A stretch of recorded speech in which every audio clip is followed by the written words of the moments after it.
Did you know that yearly Medicaid renewals will start again soon? This means millions of people who were enrolled in Medicaid during the pandemic may no longer be eligible for coverage. If this may impact you, the good news is you have options. Anthem Blue Cross and Blue Shield can help answer your questions so you can find an affordable health plan for you and your family. We want you to feel confident you're covered. Click to learn more. Policy exclusions and limitations apply. Anthem Blue Cross and Blue Shield is the trade name of Anthem Health Plans of Maine, Inc. All right, we are on the board now. Oh, great. Yeah, I guess. I don't even know what that means, but we are on the board. We are recording. And Tom, I noticed that you are ensemble today. Your T-shirt matches your the cap at the top of your head. Yes, as opposed to the cap that I wear on my shin. Yes. Your shin hat. My shin hat. My shin cap. Yes. Not my kneecap. It's a dapper My shin cap. shin cap is quite dapper. The shin cap is a mechanism on a boat, isn't it? The shin cap, yes. Yes, the shin Actually, cap. as a family, they live down the street. And the dapper operates it. Mom, The dad, dapper. and 3 kids. Yeah. Glad they cleared everything right up. That's right. So, Now, was that a conscious decision on your part to wear your cap? to wear clothes today? Yes. Because I Some noticed days- also that we've all 3 of us, and there are 3 of us here, by Yes, the way. there right? are 3 of us. There- Yeah. There's myself Yes. and Dean Foster. Tom Peterson. Yes. And Torin. Hello. And Torrin's here with us again today. Yes. Hi there. This is like many in a row now. And Oh, what's going on? Who unconsciously, invited as him? opposed to your conscious decision Yes. to dress up ensemble as you, Yes, I as you did. have. Unconsciously, all 3 of us are barefoot today in studio. We're just sitting here That's true. with no shoes on. No shoes. We didn't make this agreement. We didn't decide this. This was all. There's a vibe in the air. There's a vibe in the air. And I think the vibe is high humidity. Exactly. Want to air those feet out. That's right. But there's a cultural piece to this. Oh, is there? Yeah, I Is think it? That's I think surprising. so. Oh, great. It's surprising. You know, the last time I spoke with you really about a cultural piece, I believe it was because we were doing a podcast. And I believe that podcast was called Oops, Your Culture's Showing.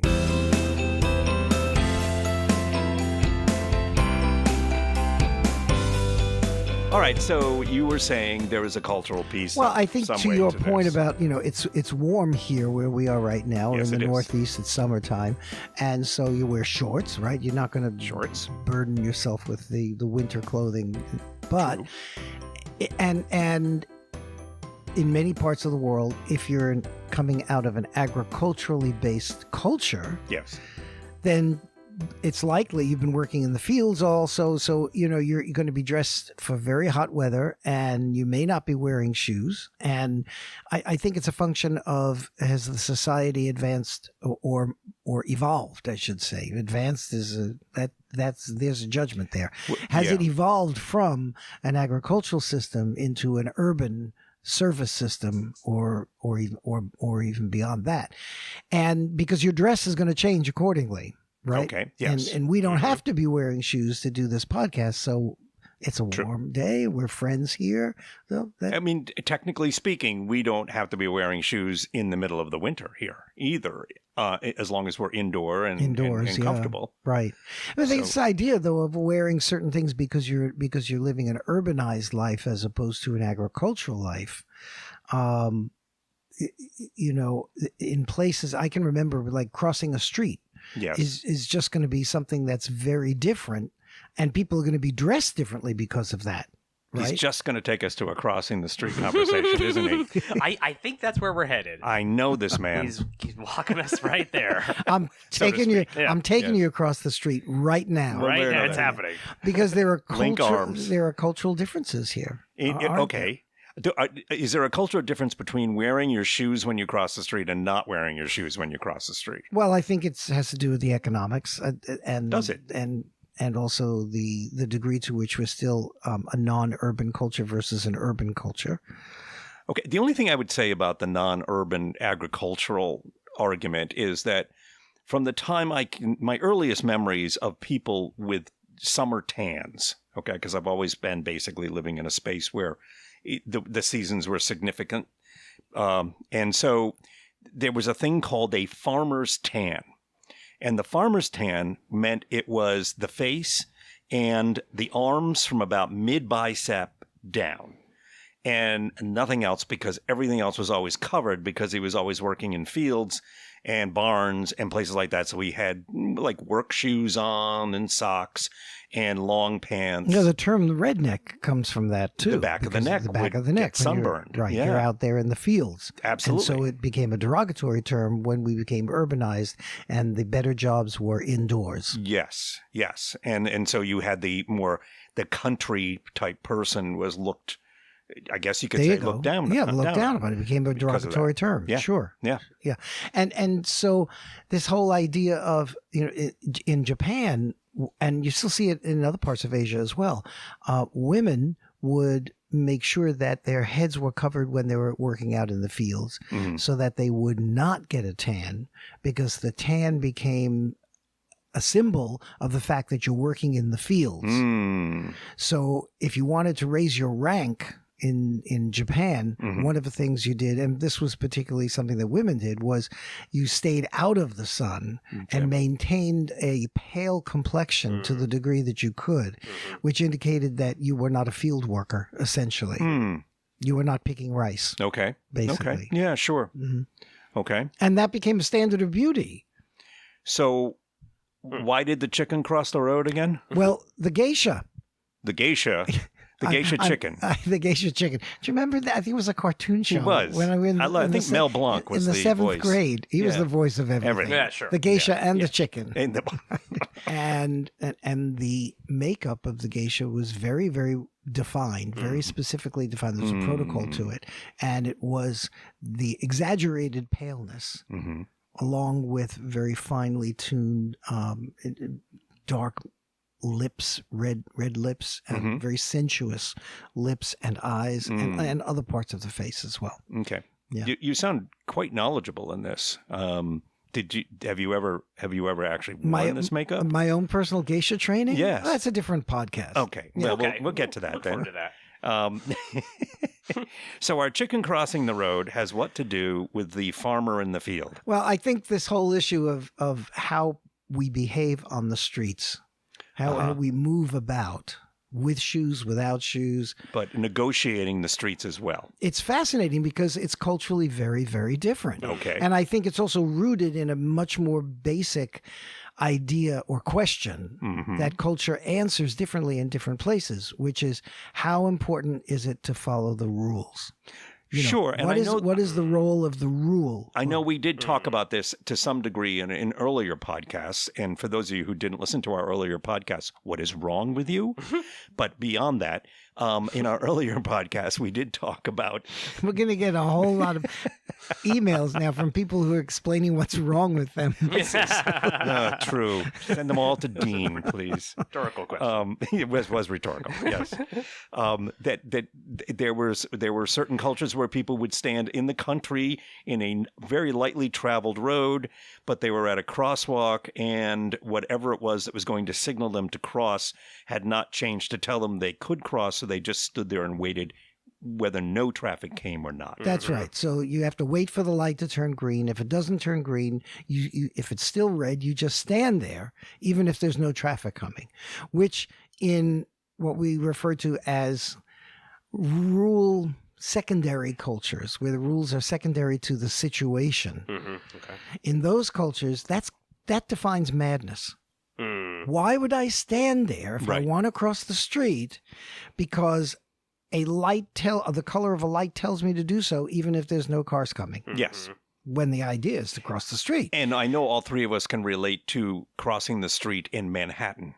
And Manhattan's rules are go until someone runs you over with a car. I remember standing on the street corner in Rome, and stop me if I told this story, but I don't. Stop. No. Please, go ahead. Green light. Right. And I'm waiting for the green light, and everybody's walking. Oh, how topical. Oh, Well done. thank you. That's why I'm here. Yes, Dean. And if you wait for the green light, you lose status Yeah. because people look at you like, what's wrong with you? Yeah. Don't you know the secrets to crossing the street here? And one of the strategies is walk behind a nun because you could go anywhere no matter what the light. That's been a strategy for me for many, many years. Walk behind a nun. or we would Doesn't do much for my private life, but go ahead. or like in Cairo, I think we were talking earlier, Jordan, find the old man who's trying to cross the street in Cairo and just walk behind him. Yes. Sure. Because the cars are going to stop for him. Yeah. Right. Maybe. Hopefully. Maybe. Right. Or if he feel goes safer. down, you can head back to the curb quickly. Yes. Right. Definitely feel safer. All of that is culturally appropriate, I believe.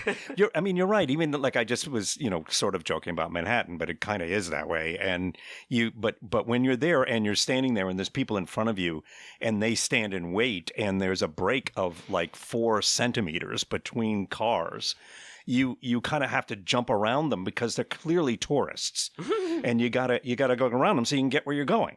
Or people who don't know the rule, and the rule of Manhattan Or is lack don't thereof. follow the Yes. rule.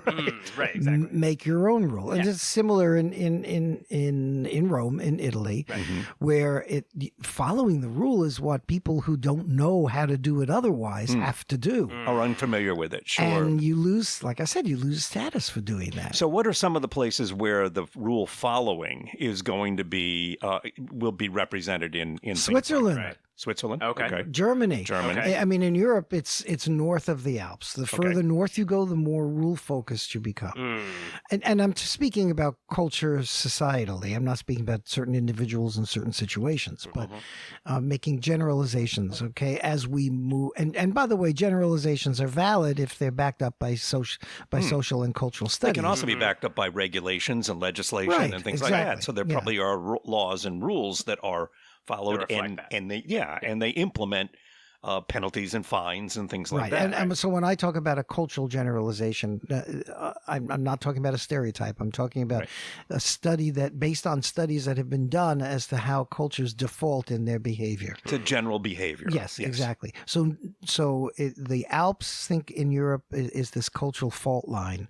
And the further north you go, the more the rule becomes important. The further south you go from that, the rule becomes secondary to the immediate situation you're in. Okay. So I have a question based on the geography of it also. If I go up into the Scandinavian countries, does it alter? Does it stay pretty much like Switzerland and Germany? Does it revert back to more down south of the Alps? Does it stay the same in the Scandinavian countries? Yeah, I think it is as I described it. I mean, the rule becomes. So it continues. Yes, Okay. It does. Okay. And again, there are different. There are different circumstances that alter that. Sure. I mean, you get up to Lapland in the north, and nobody is there, but the Laps and the reindeer and the occasional tourists. The So- reindeer do wait for the light. They do. They adhere to Very, the very rules. good. well, Rudolph had a little red light and a green light on he did. different antler, didn't Right. he? He had the light Which for is it. where the red and the green comes from in Christmas. There you go. Oh, it's perfect. See, no one it ever all knew connects. that until just then. Now, I remember one time. All of this makes perfect sense. I'm glad you think If you so. listen to every episode, you'll understand everything we're saying.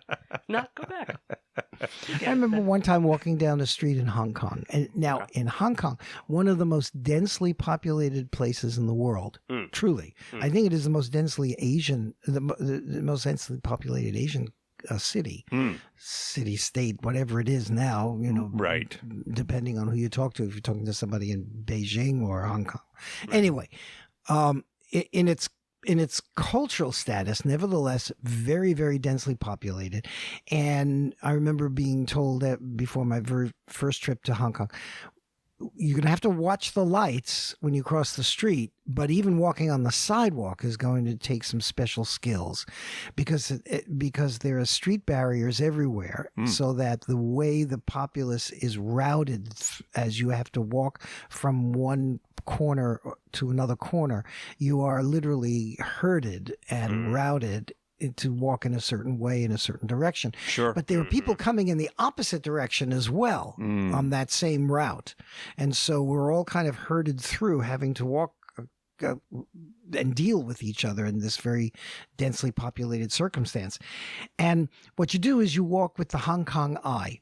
which is you never make eye contact with anybody, even if they're like 6 inches in front of you. Wow. You Okay. know, so it's like when you're looking at one of those things, you look at the magic eye. You know the magic eye where you don't look at it the way you unfocus You kind your of eye. have to unfocus, right? Yeah, you unfocus your eye, and then you see More. eternity and your future and your fate and everything else. Right. And you're reborn, and I believe so. all of this happens. That's why I became a frog. Yes. So, I wondered about that. I did too. Yeah. if you walk down the street in Hong Kong with the magic eye, look, and A little unfocused. never focus on anybody. Yeah, sure. And never on anybody else's eyes. Right. Oh, sure. Then suddenly crossing the street becomes easy because you're just first of all, what happens is nobody walks into you because they see that you're not seeing them. Right. So they carve a little path around you. So you're seeing this all in kind of a general flow of it, as opposed to a specific aspect of each individual. That's right. And as long as everyone fits into that, which doesn't that go to the communal aspect of Asian culture as opposed to the individualist aspect of Western culture. Certainly. Where I'm going to cross the street in the West and I'm going to look at everybody and make sure that I and get around it. But in Asia, no, you're looking at the flow. Sure. And then you move with the flow. And you move with the flow. And don't worry about that. Yeah. As long as you're in the flow. Go with the flow. Everything's okay. Everything's going to be okay. Sure. I remember bicycling across Saigon, which was at first terrifying. I'm going to give you a lot of credit for doing that. Terrifying because there's gazillion bicycles. And in these massive intersections, that's a lot. Trucks, geese, everything. Yep. And going often in all different directions. Doesn't matter. Whatever direction you're going in, just go with that flow. Okay. Don't go faster, don't go slower. Just go with it and keep on going. Never stop. Right. No, that's the danger point. Sure. If you stop. That makes perfect sense. Yeah. In that particular environment, that makes perfect sense. Right. Except it's also, it's interesting to talk about that, and you relate it to the general cultural attitudes, and yet again, if we go back into Manhattan, we get people there walking with a purpose. I'm talking about not the tourist, not the person who's looking up at the buildings, because you have to avoid those people when you're actually there to do what you're there to do. If you're working in Manhattan, you have something to do, Absolutely. and you're at a Manhattan pace. Yes, right. And you have a Manhattan look on your face also. It is a little different than the one you're describing, I think, in Hong Kong, in the sense that it is I have a place I'm going there now. Focused. Don't bother me. Right. Yes. And therefore, quite often, I think people feel like the people who are there who there, work there, live there, are kind of cold and hard to get to as human beings, because they have that look on their face, whereas it is a very functional thing in that. And yet the culture is much more individualistic there. So they're not really doing it to see the group around them. They are seeing, if anything, they're seeing ways around the group. That's right. Yeah. They're looking for spaces to get through because you're in my way. Yeah, and in the example in Saigon, you're actually using the group being everybody who here is trying to get from one corner to the next corner. Right. You're using the group to get you there. Mm-hmm. Mm-hmm. You're not working against the individuals. You're with the current, with them. pretty much. Yeah, Yes. yeah. Exactly. Interesting. So why don't we have shoes on? I'm not. Oh, well, there's lots of reasons for that. I mean, it could be.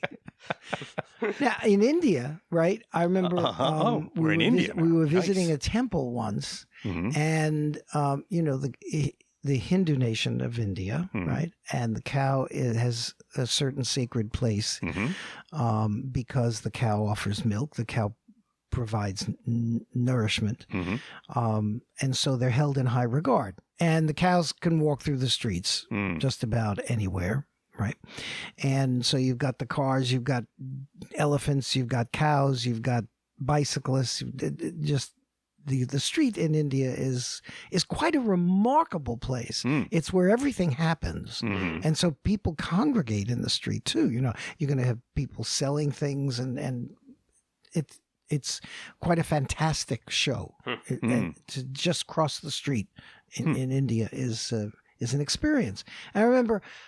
We're walking into a temple now. All Hindu temples, you take your shoes off before you go in, and you leave them outside, and you step in. And inside were these cows, lots of cows in the temple. It's an open area temple because India was built that way. The architecture, it's hot. No reason to have it otherwise. And we were instructed after we took our shoes off to just walk right up to the cows, and it'd be a blessing if you fed them. But in order to do so, you had to walk barefoot through the dung. Okay. Right. And so there was several Westerners in our group who were very reticent about having to do this. Right. I'm sure. And their feeling was just the opposite, which was that why couldn't I have kept my shoes on if I'm going to have to walk through the cow dung? Sure. To get the blessing, to feed the cow to get the blessing. Yeah. And it's just the opposite. And we were told, no, if you walk through the cow dung, that's part of your blessing because it's antiseptic. It's good for you. Okay. Which may or may not be accurate. Well, scientifically, I don't know. I haven't read the studies. Right. I don't know. Maybe So they're you have onto a closer something. connection to the dung. Maybe they're onto something. I've not been to India, so I've never experienced anything along those lines. My first reaction to that is that I would prefer to walk through the dung without my shoes on. Me too. I would rather do that than have to clean my shoes. Right, exactly. It's easier to clean Clean my up feet. your feet's a lot easier. Absolutely. And your shoes are fine. Yeah. Yeah. And I understand, and I think I can sense the idea that if I'm putting a barrier between myself, my body, and the dung of the sacred cow, then I am not experiencing the effects that I'm supposed to be experiencing. So, but what the heck? I've stepped in worse. That's for Have sure. you? And I'm pretty sure I didn't get anything spiritual out of it at all. Well, that's kind of cool. I mean, Yeah. I don't know if I did it all the time, but I guess if I did it all the time, it would just be something I do. You know, and on balance, there's probably downsides to it. And if you develop some sort of parasite because of it, it wouldn't be denied. They'd say, well, yeah, of course, you walked through the cow dung, you picked up a parasite. But your feet were very clean, nevertheless. That's right. You know? There you go. Maybe your feet become very clean because after you go through, you go, oh, I better wash my feet. Yeah, that's true. So then you clean them off. And then you go, see, it works. Right. Okay. Motivation, I guess. Yeah. I don't know.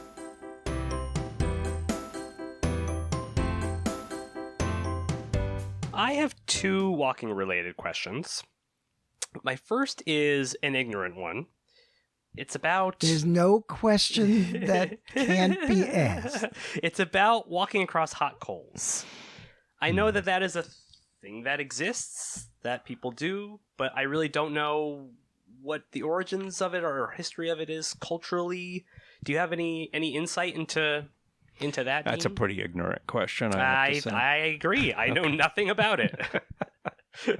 I know absolutely nothing about it. I just know it's a thing that exists out there, I think. Well, when I walked on the hot coals, no.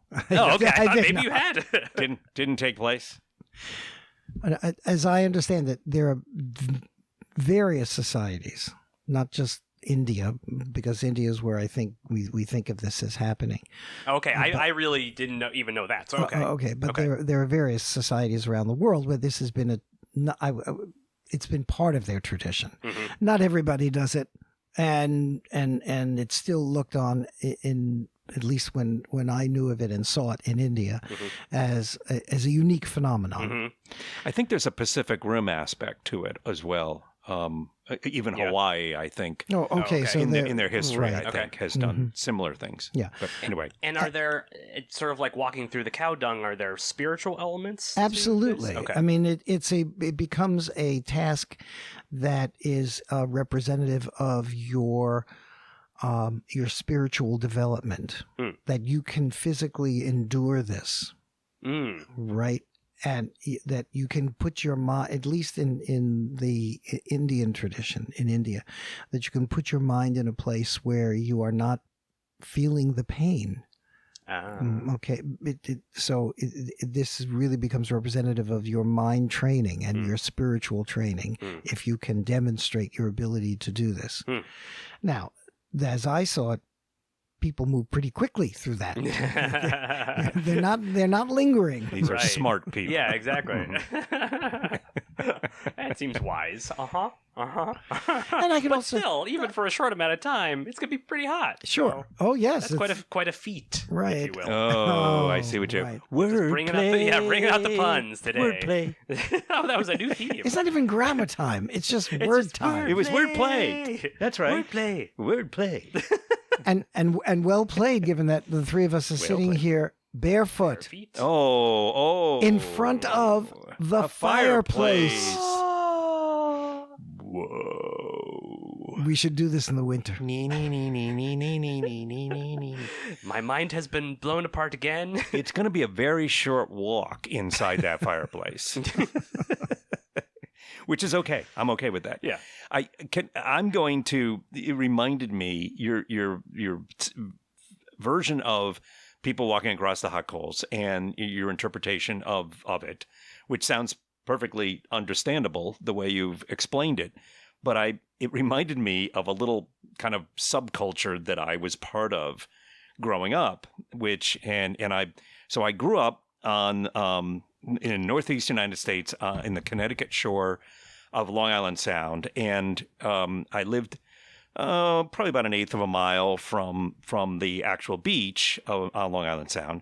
And it was a dirt road that went down there, and it had lots of holes in it and stuff. And it was filled in by the very old man who is probably younger than I am now, but nevertheless seemed to be incredibly old.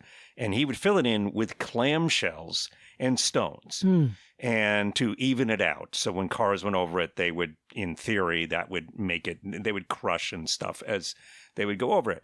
And every once in a while he would redo it and so on. But the subculture is us kids, because once we got out of school for the summer, and even really before then, if the weather behaved, we would start heading to the beach.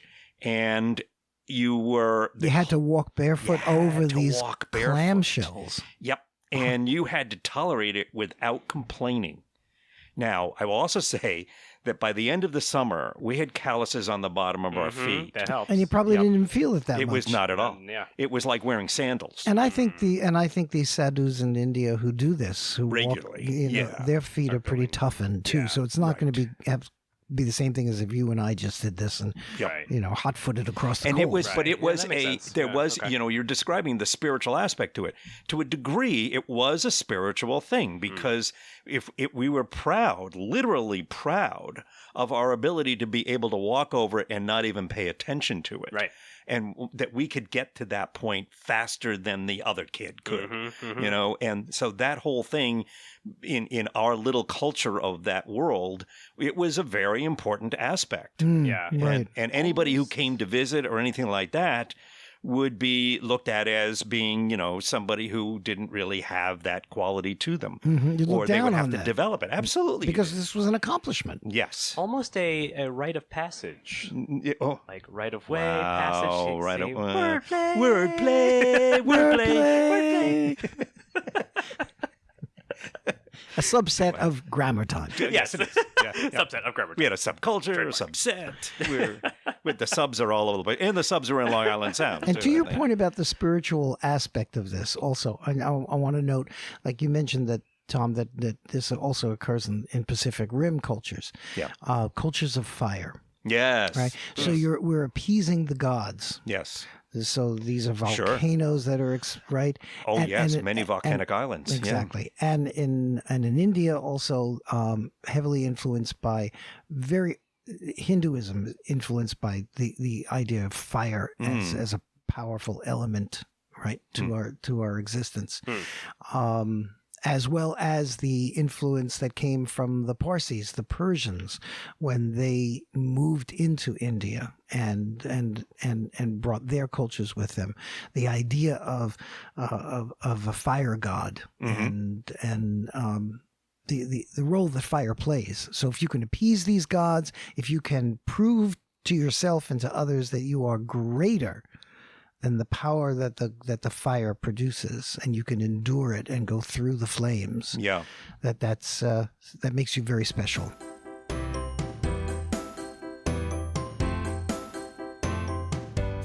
That's Oren, you had a second question, which I'm going to guess is not being qualified by being ignorant. Well, isn't everything? This one not as much. I'm curious about in countries where, in terms of crossing the road, generally it's agreed we should look to follow the rules more. North of the Alps, as you said.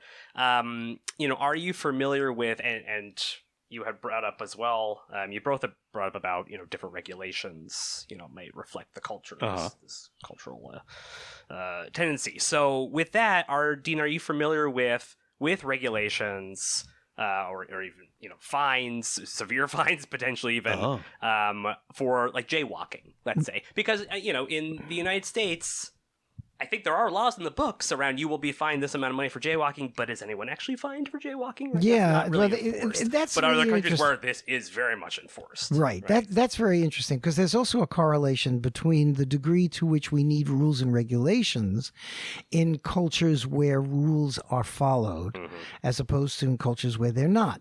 And one of the things that there was a study done actually on this, that in cultures where rules are not followed, where the situation determines action, not the rule, not the red light or the green light, right? In those cultures, there are actually more regulations on the books because nobody follows the rules. So in an effort to try to enforce the rules, we have regulation upon regulation upon regulation, and what you get at the end of the day is a highly bureaucratic system that probably also fits in with the political needs of the nation, which is to give people jobs to enforce these rules. Right. So you've got a lot of rules and a lot of efforts to enforce it, and which only promotes the cycle of people trying to figure out ways around it. Yeah, that makes sense. And now, in the opposite direction, in cultures where the rules are implicit, clear, everybody knows them, and everybody follows them, there aren't that many. Because you don't need them as much. And they're not necessarily enforced because you don't need to enforce them. Sure. I mean, I stand on the street corner in Germany or Stockholm or Amsterdam, and if I step into the lane, it's like, well, first of all, am I stepping into a bike lane, a truck lane, a chicken lane? I mean, so you got to be careful. And if you do it and you do it at the wrong time, you may get knocked over by the bike, and the biker says, you weren't supposed to be there. Right. It's more culturally enforced. It's culturally enforced. Exactly. Right. Yeah. Through the government. Yeah. Sure. And I'm going to take us back a little bit earlier than all of that to the point. This is very hard to understand, I think, for the people alive today, is that these things are all relatively new. I mean, crossing the road. Functions of urbanization. Yes. Yeah. And eventual technical development, regardless of whether it was urban or rural at some point, because you get faster vehicles moving and mechanical vehicles as opposed to a horse pulling something or a cow or an oxen. Yeah. And those types of things. But hold yourself for 1 second, please, because I got to jump in and I got to qualify what I just said. I realize I said a chicken lane in Amsterdam. There's no chicken lane. No, but there's one in Stockholm, and it's definitely annoying. Bike lanes. No, but what I meant to say was, I said chicken because chicken's a funny word. You say chicken, it's and the funny. chicken's crossing the road. It is funny. So, and chicken's crossing the road. We don't know why. And the wrong way, and what are the rules that they follow. Yeah. But no, but I meant like there's a bike lane and a car lane and a truck lane and a tram lane. You got to watch out for the trams. And you got to know this. And everybody there does. Right. And if you don't know it, Well, it's your job to know it. Then you should know it. You should learn that, and you should do a little bit of homework before you go. Absolutely. Yes. Which is why you're listening to this podcast. There you go. Good for you it people. is. You're doing some homework right now. Now, I'm sorry, I didn't mean to interrupt, but I had to. But as we all know, you did. mean I did mean to. But very much meant. That's a flashback to the And we like should, every episode. and we, every single episode. and we should do an episode on why there are certain cultures that say, I don't mean to interrupt, when that's exactly what they mean to Well, do. yes, Yeah, we should. we should, because we haven't ever talked about that. And- so, but very quickly, the idea of having a place, first of all, like a marked place where you should cross, had to be developed. Right. Because and the reason it had to be developed was actually developed, and I'm going to say unfortunately cannot off the top of my head right now remember the company that was behind this, but it was a company, I believe in the United States, a company that was behind developing it to try to get control over things that were happening in and around their development of technology. So it had to do with like tires or cars or something like that, and maybe even insurance companies, because they had to get people to have some sort of sense of how to manipulate themselves across roads relatively safely, and so that was all put together in a very much a saving money type of promotional thing. There's always an economic absolutely, as opposed to this, right? taking care of making sure people don't get hurt. It was very much along those lines. And the term jaywalking, which quite frankly, like if you go around and you say, why is it called jaywalking? No one has a freaking clue. And yet it came out of this same thing, this same development, because there was a term, and again, I'm going to be a little short on this, although we may come up with that information, but it basically was like a country bumpkin. Was a jay was part of the term for a country bumpkin, and therefore, like a jaybird. Yeah.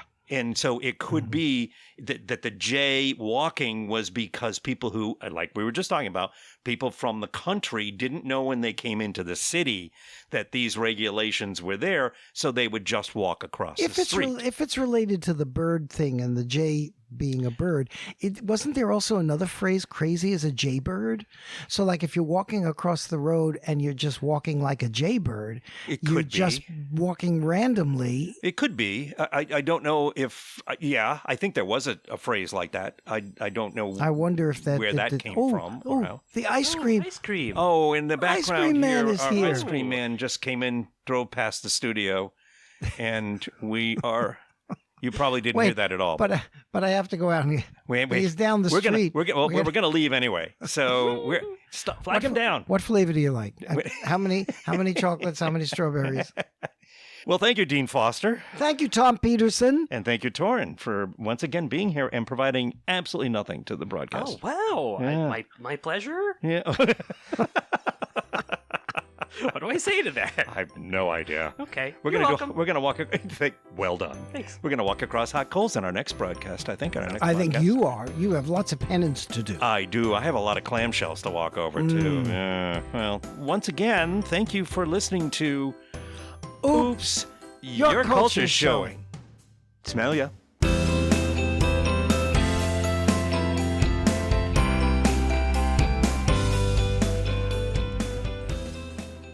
Okay, listen, the way to get hold of us is oopscultureshow@gmail.com. And our Twitter handle is oopscultureshow. Whether this is the first episode or the third episode or whatever episode that you've listened to, you should really subscribe. That's the best way to go, really, honestly. I know what I'm talking about. All right, so just subscribe through iTunes or through wherever you get your podcasts from. Subscribe. Thank you.